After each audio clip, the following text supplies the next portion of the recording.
ഒരു ചെറിയ മഴ വന്നാൽ പോലും കോഴിക്കോട് നഗരം വെള്ളത്തിലാണ്.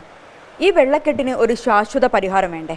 ഈ വിഷയത്തിൽ Kozhikode corporation mayor doctor Beena Philip പ്രതികരിക്കുകയാണ്. ടീച്ചറെ, ഒരു ചെറിയൊരു മഴ, ഞാനിപ്പോൾ പറഞ്ഞതുപോലെ നഗരം വെള്ളക്കെട്ടിലാണ്. എന്താണ് ഇതിനൊരു പരിഹാരം? രണ്ട് കാരണം. ഒന്ന്, നമ്മുടെ നഗരഹൃദയം എന്തിനേക്കാൾ താഴെയാണ്, സീ ലെവലിലും താഴെയാണ്. ഏറ്റവും താഴ്ന്ന പ്രദേശത്തേക്ക് എല്ലായിടത്തുനിന്നും വെള്ളം ഒഴുകി വരുന്നത് ഒന്നാമത്തെ കാര്യം. രണ്ടാമത്, ഇവിടേക്കൊക്കെ എത്രയോ ഡ്രെയിനുകളാണ് വരുന്നത്. ഈ ഡ്രെയിനുകളിൽ മുഴുവനും കുപ്പി, തുണി, കല്ല് ഇതെല്ലാം ഇങ്ങനെ കുത്തി നിറച്ചതുകൊണ്ട് ഡ്രെയിനുകൾ പലപ്പോഴും ബ്ലോക്കാവുകയാണ്. ഇങ്ങനെ രണ്ട് കാര്യമാണ് നമുക്കിതുമായിട്ട് ബന്ധപ്പെട്ട് ചെയ്യാനുള്ളത്. അതിനകത്ത് നമ്മൾ ഓർമ്മയുണ്ടോ എന്ന് അറിഞ്ഞുകൂടാ, സ്റ്റേഡിയം ജംഗ്ഷൻ്റെ അവിടെ കൾവേർട്ടിൻ്റെ അടിയിൽ സ്ലാബായിരുന്നു എന്ന് പിന്നീട് കണ്ടുപിടിക്കുകയും അത് കോർപ്പറേഷനിലെ ഹെൽത്ത് ജീവനക്കാരാണ് അത് കണ്ടുപിടിച്ചത്. അങ്ങനെ അത് മുഴുവൻ മാറ്റിയിട്ട് PWD ഊരാളുങ്കലിനെ കൊണ്ട് 2 കൾവേർട്ട് അവിടെ ഉണ്ടാക്കി, എല്ലാ വെള്ളവും കൂടി പോകാൻ വേണ്ടി. പക്ഷേ ഇവിടെ ഉണ്ടാക്കിയ കൾവേർട്ടിലൂടെ വെള്ളം അങ്ങോട്ട് ചെല്ലുമ്പോൾ സത്രം കോളനി അറിയാമല്ലോ, അതിൻ്റെ പുറകിലൂടെ പോകുന്ന ഡ്രെയിൻ അടഞ്ഞു കിടക്കുക. 2 വീടാണ് ആ ഡ്രെയിനിൻ്റെ മുകളിൽ. അപ്പം പിന്നെ എങ്ങോട്ട് വെള്ളം പോകും? അങ്ങനെ ഇതൊക്കെ അനധികൃതമായിട്ടുള്ള കയ്യേറ്റങ്ങൾ. അത് ശരിക്കും വേണ്ട രീതിയിൽ അതറിയാതെ പോകുന്നത് ആൾക്കാരെപ്പോഴും സ്ഥലം മാറി വരുമ്പോൾ ഉണ്ടാകുന്ന ഒരു പ്രശ്നം അതാണ്. ഇപ്പം നമ്മൾ നോക്കിയിട്ട് അതിനെ വീണ്ടും മാവൂർ റോഡിലേക്ക് കൊണ്ടുപോകാൻ വേണ്ടിയിട്ട് നമ്മളിപ്പോൾ ആ ഓർഡർ വൃത്തിയാക്കാനായിട്ട് തീരുമാനിച്ചിട്ടുണ്ട്. കാരണം water authority, irrigation, KCB, PWD, ഞങ്ങൾ അങ്ങനെ വിവിധ വകുപ്പുകൾ ചേർന്നിട്ട് നമ്മൾ മീറ്റിംഗൊക്കെ വെച്ചപ്പോൾ നമ്മളോട് ഇറിഗേഷൻ ഡിപ്പാർട്ട്മെൻറ്റിൽ നിന്ന് CWRDM എന്ന് വന്നൊരു കുട്ടിയാണത് പറഞ്ഞത്. ഇങ്ങനെ ഒരു ഡ്രെയിൻ പോകുന്നുണ്ട്, അതിപ്പോൾ ആക്റ്റീവ് അല്ല എന്ന കാര്യം പറഞ്ഞത്.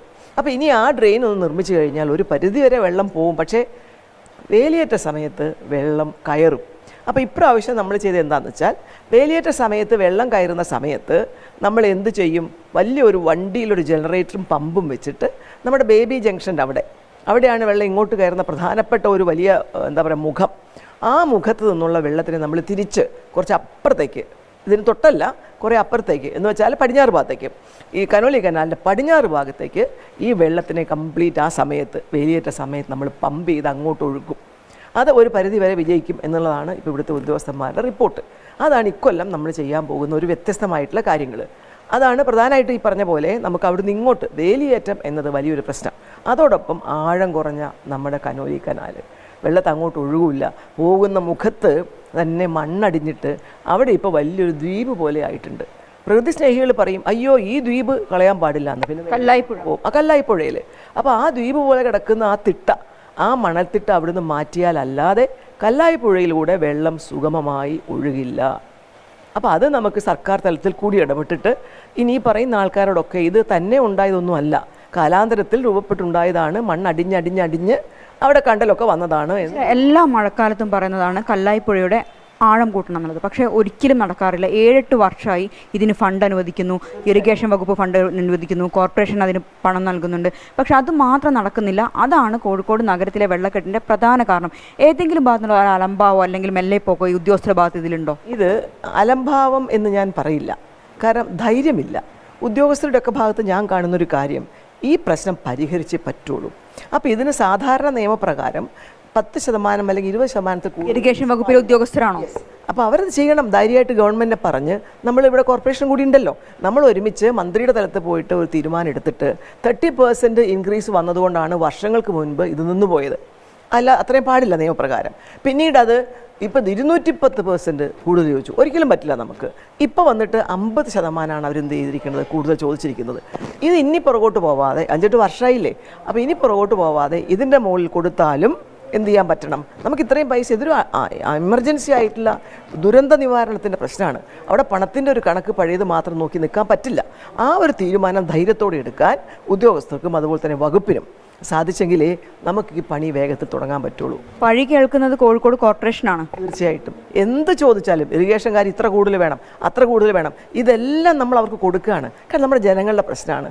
എത്ര നമ്മൾ കൊടുത്താലും, ഇപ്പോൾ 10 കോടിയിലേറെയായി കൊടുത്തിട്ട് അവരെന്ത് പണം ചോദിച്ചോ അവരുടെ എസ്റ്റിമേറ്റിൽ നമ്മൾ ഉടനെ അനുവദിക്കും. കാരണം കാലം കഴിയുന്തോറും എസ്റ്റിമേറ്റ് തുക 10 കോടിയൊന്നും കാണാനില്ല. അവരൊന്നും തുടങ്ങിയിട്ടില്ല, പിന്നെ എങ്ങനെയാണ്? അതുകൊണ്ടാണ് കാണാത്തത്. നമ്മൾ ഇതിനുമായി ബന്ധപ്പെട്ടിട്ടുള്ള ഈ വെള്ളത്തിൻ്റെ അവിടെയുള്ള എക്കലിൻ്റെ സ്വഭാവം CWRDMമായി ചേർന്ന് നമ്മളതൊക്കെ പഠിച്ചിട്ട് അവിടെ എന്തെല്ലാം കുഴപ്പമുണ്ട്, ഈ മണ്ണ് നമുക്ക് എടുത്ത് എവിടെയെങ്കിലും ഇടാൻ പറ്റുമോ, ഈ പഠനങ്ങളെല്ലാം കോർപ്പറേഷൻ നടത്തിയിട്ടുണ്ട്. അപ്പോൾ കോർപ്പറേഷൻ്റെ ഭാഗത്തു നിന്ന് നമുക്കാവുന്നതെല്ലാം ചെയ്തിട്ടുണ്ട്. എന്തായാലും ഞാനിപ്പോൾ വിചാരിക്കുന്നത് നമ്മൾ കോർപ്പറേഷനും കൂടി താല്പര്യം എടുത്തിട്ട് മന്ത്രിയുമായി ചർച്ച ചെയ്ത് മന്ത്രിസഭയിൽ ഒരു തീരുമാനമെടുത്ത് ഇതൊരു എക്സെപ്ഷണൽ കേസ് എന്ന നിലയിൽ ഇത് കൊണ്ടുവരാൻ പറ്റുമോ എന്ന് നമുക്ക് നോക്കേണ്ടതുണ്ട്. മന്ത്രിയുമായിട്ട് ഇക്കാര്യം സംസാരിക്കുമോ? എന്താണ് പ്രത്യേകിച്ച്? തീർച്ചയായിട്ടും സംസാരിക്കും. നമുക്ക് തിരുവനന്തപുരത്ത് പോകണമെന്നുണ്ട്. എന്തായാലും 2-3 കാര്യങ്ങൾ നമുക്ക് അവിടെ പോയിട്ട് നേരിട്ട് സംസാരിക്കേണ്ടതുണ്ട്. അപ്പോൾ നമ്മൾ എന്തായാലും സംസാരിക്കും. ടീച്ചർ എത്രയൊക്കെ പറയുമ്പോഴും കോഴിക്കോട് നഗരത്തിനെ സംബന്ധിച്ച് പറയാൻ ടീച്ചർക്ക് അറിയാം, എല്ലാ സ്ഥലത്തും വെള്ളക്കെട്ടാണ്. ഇന്നലെ രാത്രി പോലും വാഹനങ്ങളെല്ലാം കുരുങ്ങി അങ്ങോട്ടും ഇങ്ങോട്ടും പോകാൻ പറ്റാത്തൊരവസ്ഥ. ഇത്തരത്തിൽ മുന്നൊരുക്കങ്ങൾ തുടങ്ങുന്നതിൽ വൈകിയോ കോർപ്പറേഷൻ? മുന്നൊരുക്കങ്ങൾ തുടങ്ങിയതിൽ വൈകി എന്ന് നമുക്ക് പറയാൻ പറ്റില്ല. ചില വാർഡുകളിൽ വൈകിയിട്ടുണ്ട്. കാരണം ചില വാർഡുകൾ ഈ പ്രീ മൺസൂൺ പ്രിപ്പറേഷന് വേണ്ടിയിട്ട് മഴക്കാലപൂർവ്വ ശുചീകരണത്തിന് ഫണ്ട് നമ്മൾ വേറെ വയ്ക്കും. നമ്മുടെ വർക്കേഴ്സിനെ കൊണ്ട് മാത്രം ചെയ്യാത്തത് പുറത്തുനിന്ന് ആളെ കൂടെ വെച്ചുകൊണ്ട്, നമ്മൾ വർക്കേഴ്സും പുറത്തുനിന്നുള്ള ആൾക്കാരും കൂടി വെച്ചുകൊണ്ട് ചെയ്യാൻ വേണ്ടിയിട്ടാണ് ഈ പൈസ കൊടുക്കുന്നത്. ചിലരെങ്കിലും ഇത് പൈസ കിട്ടിക്കോട്ടെ എന്ന് വിചാരിച്ച് കാത്തുമെന്ന് എനിക്ക് അറിഞ്ഞുകൂടാ. തൊഴിലാളികൾ ഇപ്പോൾ എൻ്റെയൊക്കെ വാർഡിലാണെങ്കിൽ അവിടെ ഒരുവിധം ഞങ്ങളുടെ സർക്കിളിനകത്തുള്ള തൊഴിലാളികൾ വർക്കേഴ്സ് തന്നെ എന്ത് ചെയ്തിട്ടുണ്ട്, ഒട്ടുമിക്ക ചാലുകളും അവർ വൃത്തിയാക്കിയിട്ടുണ്ട്. പിന്നെ പുറത്തുനിന്നുള്ള ആൾക്കാരെയും കൂടെ സഹായം തേടേണ്ടത് മാത്രമേ മുഴുവനും വൃത്തിയാക്കിയാവുള്ളൂ. അവർ മുകളിലെല്ലാം മാറ്റിയിട്ടുണ്ട്. അടിയത്തെ മണ്ണെടുക്കാൻ അവർ മറ്റുള്ളവരെ കാത്തു നിൽക്കുകയാണ്. ഈ കല്ലായിപ്പുഴേൻ്റെ കാര്യം എടുക്കാൻ വെച്ചാൽ ഒരു പരിധി വരെ പ്രശ്നം പരിഹരിക്കാൻ കല്ലായിപ്പുഴയിൽ ആഴം കൂട്ടണം. ആഴം കൂട്ടാതെ ഒന്നും നമുക്ക് ചെയ്യാൻ പറ്റില്ല മോളെ. ഈ 18ലെയും 19ലെയും വെള്ളപ്പൊക്കത്തിൽ മലവെള്ളത്തിൻ്റെ കൂടെ വന്ന മണ്ണെന്താ? ആ മണ്ണ് കംപ്ലീറ്റ് അടിഞ്ഞു കിടക്കുകയല്ലേ. അത് നീക്കാതെ നമ്മൾ എന്ത് ചെയ്യും? പിന്നെ കടലിൽ തട്ടിയാൽ തിരിച്ചു വരുമെന്ന് പറയും. സത്യത്തിൽ ആ മണ്ണെടുത്തിട്ട് നമുക്കിപ്പം എയർപോർട്ട് ഫില്ല് ചെയ്യണം, നമുക്കിപ്പോൾ പല കാര്യങ്ങളും ഫില്ല് ചെയ്യാനുണ്ട്. അത്തരം ചർച്ചകളൊക്കെ നടന്നിട്ടുണ്ടായിരുന്നു. നമ്മൾ ഈ കാര്യങ്ങളൊക്കെ ചർച്ച ചെയ്തെങ്കിലും ഇപ്പോഴും കുറേ പേര് പറയുന്നത് നമുക്ക് ആഴക്കടലിൽ കൊണ്ടുപോയി തള്ളുകയാണ് നല്ലതെന്നാണ്. നമ്മുടെ ഒരു സാമാന്യ ബോധത്തിൽ അങ്ങോട്ട് എന്തിട്ടാലും അതൊക്കെ ഇങ്ങോട്ട് തിരിച്ചു വരുന്ന നമ്മൾ പഠിച്ചത്. നമ്മുടെ 3-ാം പക്കമൊക്കെ നമ്മളെ അങ്ങനെയല്ലേ പഠിപ്പിച്ചത്. അതുകൊണ്ട് എനിക്കതിൻ്റെ സാങ്കേതികമൊന്നും അറിയില്ല. ഞാൻ പറയാറുണ്ട് അങ്ങോട്ട് തള്ളിയാൽ അതെല്ലാം ഇങ്ങോട്ട് തന്നെ വരില്ലേ എന്ന്. അപ്പോൾ ഇതിടാൻ വേണ്ടി ഒരു സ്ഥലം കണ്ടുപിടിച്ചാൽ നമുക്കത് അവിടെ ഇടുകയും അതവിടെ കുറച്ച് കാലം കിടന്നാൽ അതിലെ വെള്ളമൊക്കെ പോയി കഴിയുമ്പോൾ നമുക്ക് മണൽ പോലെയാവും. എന്നിട്ടത് കൊണ്ടുപോയിട്ട് നമുക്ക് ഫില്ല് ചെയ്യാൻ സാധിക്കും. ഇത്തരത്തിലൊരു നീക്കം നടക്കണമെങ്കിൽ എനിക്ക് തോന്നുന്നു ഇനി അത് ആർക്കാണ് അതിനകത്ത് താല്പര്യം ഇല്ലാത്തത് എന്നെനിക്ക് അറിഞ്ഞുകൂടാ. ആരും ഇതൊന്ന് ഇനീഷ്യേറ്റീവ് എടുത്ത് പോയിട്ട് KWLA അല്ല ഇറിഗേഷനിലെ ആൾക്കാർക്ക് ഈ കാര്യങ്ങളൊക്കെ ഒന്ന് ചോദിച്ചിട്ട് അവർക്ക് ഉദ്യോഗസ്ഥലത്തിൽ ചർച്ച നടത്തിയാൽ കുറേയൊക്കെ നടക്കുമെന്നാണ് ഇപ്പം ഇറിഗേഷൻ വകുപ്പിൻ്റെ ഭാഗത്തു നിന്നുള്ള ഒരു താമസം തന്നെയാണോ ടീച്ചർക്ക് എന്താ ഇതിൽ തോന്നുന്നത്? ടീച്ചർ പറയുന്നു കോർപ്പറേഷൻ ചെയ്യാവുന്ന കാര്യങ്ങളൊക്കെ ചെയ്യുന്നുണ്ടെന്ന്. ഇറിഗേഷൻ്റെ ഭാഗത്ത് നിന്ന് അലംഭാവമാണോ എന്ന് ചോദിച്ചാൽ ഈ ചട്ടപ്പടി ഉണ്ടല്ലോ, ചട്ടപ്പടി എന്ന് പറഞ്ഞൊരു കാര്യത്തിലേക്ക് നമ്മൾ പോയാൽ നമുക്ക് നമ്മുടെ ഈ വ്യവസ്ഥയോട് പുച്ഛം തോന്നും. ഈ ചട്ടപ്പടി സായിപ്പ് ഉണ്ടാക്കിയത് നമ്മൾ മാറിയിട്ടില്ല. അപ്പോൾ എനിക്ക് തോന്നുന്നു അതിനൊക്കെ ഒരു പുതിയ നിയമങ്ങളും കൂടി കൊണ്ടുവരണം. ആ കൊണ്ടുവന്ന ആൾക്കാരെന്ന് പറയും അഴിമതിക്ക് വേണ്ടിയിട്ടാണെന്ന് പറയും. ശരിയല്ലേ? അതുകൊണ്ടായിരിക്കാം എല്ലാ മന്ത്രിസഭകളും അറച്ചു നിൽക്കുന്നത്. ആ ചട്ടപ്പടിയിൽ നിന്ന് ചില കാര്യങ്ങൾക്ക് മാറാമെന്നതിന് എല്ലാവരെയും കൂട്ടി നിർത്തി ചർച്ച നടത്തിയിട്ട് കോഴിക്കോട് കല്ലായിപ്പുഴയുടെ പ്രശ്നം ഇടതുപക്ഷത്തിന് മാത്രം പ്രശ്നമല്ല, ഇവിടുത്തെ മുഴുവൻ ജനങ്ങളുടെ പ്രശ്നമാണ്. അപ്പോൾ ആ തരത്തിലുള്ള ചർച്ച നടത്തിക്കൊണ്ട് ഇപ്പോൾ ചോദിച്ചിരിക്കുന്ന റൈസ് അമിതമായിട്ട് അവർ എക്സ്ട്രാ പറഞ്ഞ പൈസ ഇപ്പം നിലവിൽ എങ്ങനെയാണ് കോർപ്പറേഷൻ എത്രയാണ് വെച്ചിരിക്കുന്നത്? ഈ ഇറിഗേഷൻ ഡിപ്പാർട്ട്മെൻറ്റ് എത്രയാണ്? 10 കോടി ഇറിഗേഷൻ ഡിപ്പാർട്ട്മെൻറ്റ് വെച്ചിട്ടില്ല. 10 കോടിയിലേറെ രൂപ ഇതിന് വേണ്ടി കോർപ്പറേഷൻ ഇപ്പോൾ വെച്ചിട്ടുണ്ട്. ഞാൻ വരുമ്പോൾ അത് 8 കോടിയായിരുന്നു, പിന്നെ 9 ആയി. പിന്നീട് അവർ പറഞ്ഞപ്പോൾ നമ്മൾ 10 കോടിയിലും മേലെ റുപ്യ കോർപ്പറേഷൻ അവർക്ക് ഡെപ്പോസിറ്റ് ചെയ്തിട്ടുണ്ട്.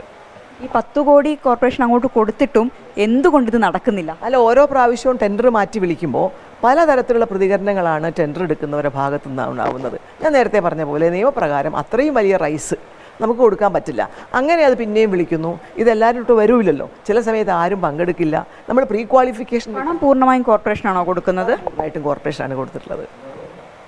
അപ്പോൾ ഇത്തരത്തിൽ നോക്കുന്ന സമയത്തെ ജലസേചന വകുപ്പിൻ്റെ മാത്രം ഒരു ഉത്തരവാദിത്തമായിട്ടാണോ മേയർ ഇതിനെ കാണുന്നത്? കാരണം അല്ല, ഉദ്യോഗസ്ഥരുടെ ഭാഗത്ത് ഇത്തരത്തിലുള്ള ഒരു പ്രശ്നങ്ങൾ പറയുന്ന സമയത്ത് വേണ്ടത്ര പ്രാധാന്യം ഇതിന് കൊടുക്കുന്നില്ലേ? അതിൻ്റെ ആയിരിക്കില്ല. നമ്മുടെ ഈ ഒരു ബ്യൂറോക്രാറ്റിക് സിസ്റ്റം ഉണ്ടല്ലോ, അതിനകത്ത് വളരെ അപൂർവമായിട്ടുള്ള ആൾക്കാരെ അതിനെ ക്രിയേറ്റീവായി സമീപിക്കുന്നുള്ളൂ. അല്ലാത്തവരൊക്കെ തന്നെ ചട്ടപ്പടിയാണ്. ചട്ടപ്പടി എളുപ്പമാണല്ലോ, ഒരു ടെൻഷനും നിങ്ങൾക്കില്ല. എല്ലാം ഇങ്ങനെ ചട്ടപ്പടി വഴി പോകുമ്പോൾ മറ്റൊരു നിങ്ങൾക്ക് ഇനീഷ്യേറ്റീവ് എടുക്കണം, പല സ്ഥലത്ത് പോകണം, കയ്യിൽ നിന്ന് പണം ചിലവാക്കി പലപ്പോൾ തിരുവനന്തപുരത്ത് പോകേണ്ടി വരും. ഇങ്ങനെയൊക്കെ ചെയ്യാനുള്ള ഒരു എന്താ പറയുക, ഞാൻ നേരത്തെ പറഞ്ഞൊരു വലിയ സന്നദ്ധതയില്ലേ, അത് നമ്മുടെ ഉദ്യോഗസ്ഥരുടെ ഇടയിൽ കുറയുന്നുണ്ട്. പണ്ടൊക്കെ എനിക്ക് തോന്നുന്ന ഇതിനേക്കാളൊക്കെ ഭയങ്കര മിടുക്കന്മാരായിട്ടുള്ള ആൾക്കാർ തീരുമാനമൊക്കെ എടുത്ത് മന്ത്രിയൊക്കെ പറഞ്ഞ് വിശ്വസിപ്പിച്ച് വേണ്ടതിനല്ല വേണ്ടതന്നെ അങ്ങനെയൊക്കെ നടന്നിരുന്നു. ഇപ്പോൾ അങ്ങനെയുള്ള ഒരു ഗ്രൂപ്പിനെ നമ്മുടെ സീനിയേഴ്സായിട്ടുള്ള നമ്മുടെ എൻജിനീയേഴ്സിൻ്റെ ഇടയിൽ നമ്മൾ കാണുന്നില്ല. ഇപ്പം എന്താണ് ഇതിലിപ്പം ഫൈനലായിട്ട് മിനിസ്റ്ററെ കാണാനാണ്, എന്താണ് മേയർ ഇപ്പോൾ തീരുമാനം? ഇനിയിപ്പോൾ മിനിസ്റ്ററെ കാണാൻ നമുക്ക് എന്ത് ചെയ്യാൻ പറ്റും? മിനിസ്റ്ററും പിന്നെ ഇറിഗേഷനും നമ്മളും നമ്മുടെ എഞ്ചിനീയറിങ്ങും നമ്മുടെ ചീഫ് എഞ്ചിനീയറും ഒക്കെ നമ്മുടെ തദ്ദേശ സ്വയംഭരണ വകുപ്പും അതേപോലെ നമ്മുടെ ഇറിഗേഷൻ്റെ മിനിസ്റ്ററും ഒക്കെയായി ഇരുന്നു കൊണ്ട് തിരുവനന്തപുരത്തൊരു ചർച്ച നടത്തി ഇത് ഫൈനലൈസ് ചെയ്യാതെ ഇത് ഇനി ഇങ്ങനെ മുന്നോട്ട് പോയ അനാദികാലം നീണ്ടുപോകും. തീർച്ചയായും കോഴിക്കോട് നഗരത്തിലെ വെള്ളക്കെട്ട് പരിഹരിക്കാനുള്ള പ്രധാനപ്പെട്ട ഒരു ആവശ്യമെന്നത് കല്ലായിപ്പുഴയുടെ ആഴം കൂട്ടുക എന്നത് തന്നെയാണ്. രാജേഷ് വെള്ളരിക്കുണ്ടിനൊപ്പം മിഥില ബാലൻ, 24 കോഴിക്കോട്.